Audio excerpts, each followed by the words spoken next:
lamang kita dadalaw tuwing gabi. Masilayan lamang ang iyong mga ngiti at ika'y sasabihan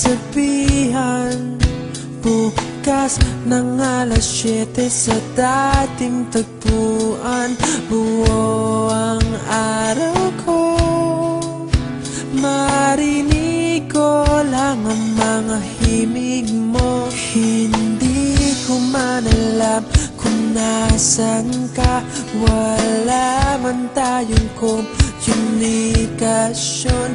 Maghihintay sa'yo buong magdamag dahil ikaw ang buhay ko. Kung